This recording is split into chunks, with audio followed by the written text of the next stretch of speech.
நல்ல ஒரு ஃபேண்டசியான படம் பார்க்கலாம் அப்படின்னு சொல்லிட்டு நம்ம மிராயின்னு ஒரு படம் ஒன்று வந்திருக்கு. இது தெலுங்கு படம். தமிழ் டப்பிங்கோட நல்ல கிட்டத்தட்ட ஒரு 3 மணி நேரத்துக்கு இந்த ஒரு படத்தை எடுத்து வச்சிருக்காங்க. 3 மணி நேரத்துக்கு இந்த படத்துல என்ன இருந்துச்சுன்னா, படத்தோட கதை என்னன்னா 9 புக்கு உள்ளது. அந்த 9 புக்கும் ஒவ்வொரு இடத்துலயும் மாறி மாறி இருக்கு அந்த புக்கு.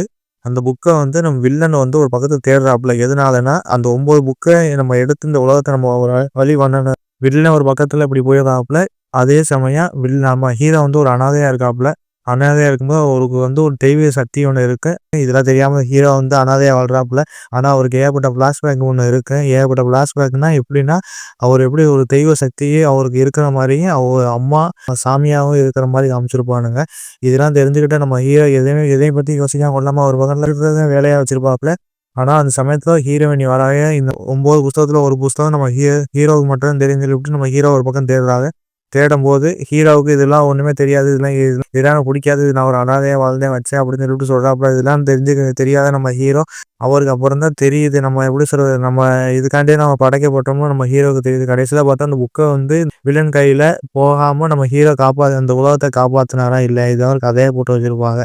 நம்ம கதைன்னு சொல்றதுக்கு எதுவுமே கிடையாது. சரி இல்லாம பழக்கப்பட்ட கதையை மாதிரி தான் இருக்கு. என்னன்னா வில்லனுக்கு அந்த ஒரு புனித நூல் வேணும். 8 புக்கு இருக்கும். 9வது புக்கு நம்ம ஹீரோகிட்ட தான் இருக்கு. இதெல்லாம் தெரியாம நம்ம ஹீரோ வந்து ஒரு பக்கத்துல வில்லன் வந்து அந்த புக்கை அடையாம நம்ம ஹீரோ பாத்துக்கிட்டாரா இல்லையா, இதை ஒரு கான்செப்டா போட்டு வச்சிருப்பானுங்க. இதுல கதைன்னு சொல்றதுக்கு வழக்கப்பட்ட கதை மாதிரி தான் இருக்கு. ஆனா படத்தை பார்த்த விஷுவல்ல இருந்து எல்லாமே சூப்பரா இருக்கும். விஎஃப்எக்ஸ்லாம் தாறுமாறா பிரிச்சு விட்டுருப்பானுங்க. மெயினா படத்தோட டூரேஷன் கிட்டத்தட்ட 3 மணி நேரத்துக்கிட்ட இருக்கு. 3 மணி நேரத்துக்கு கதையை நல்லா சுருக்கி எடுத்துருக்கலாமே நமக்கு தோணும். இந்த மியூசிக் சொல்லியே ஆகணும். மியூசிக்லாம் வேற லெவல்ல இருக்கு படத்துல. ஒவ்வொரு சீன்ல வரும்போது நமக்கு வில்லனுக்கு தான் அதிகமா மவுசு இருக்கும். படம் பார்க்கும்போது நமக்கு அப்படின்னு தெரியும். ஏன்னா வில்லனுக்கு அதிக பேஸ் கொடுத்துருப்பானுங்க அந்த ஒரு படத்துல.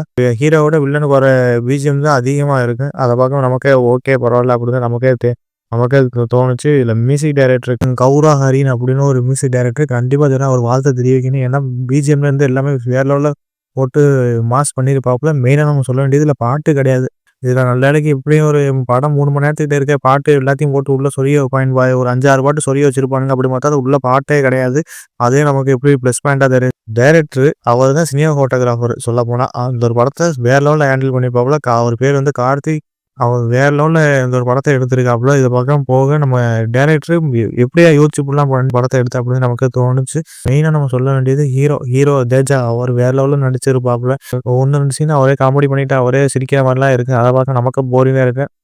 இதுல ஸ்ரேயா, ஜெகவதி பாபு, ஜெயராமு இது ஏகப்பட்ட பேர் நடிச்சிருப்பாங்க. அதை பார்க்கும்போது நமக்கே பெரிய பல பேர் ஆயிட்டு அதெல்லாம் வேற லெவல்ல நடிச்சு கொடுத்துட்டு போயிருப்பாப்புல.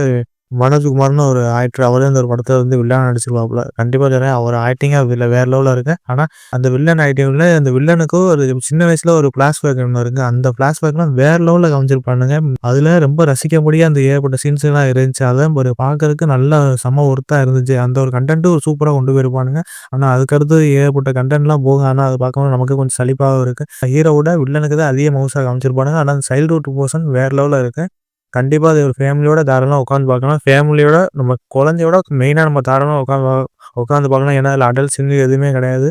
முக்கியமா அது ஃபேமிலி ஆடியன்ஸை கவர் பண்றதுக்காண்டி இந்த ஒரு படத்தை எடுத்துருக்காங்கன்னு நினைக்கிறேன். கண்டிப்பா நம்ம ஒரு வாட்டி ட்ரை பண்ணி பார்க்கலாம் கைஸ் படம். மஜா படம் செம்மையா இருந்துச்சு.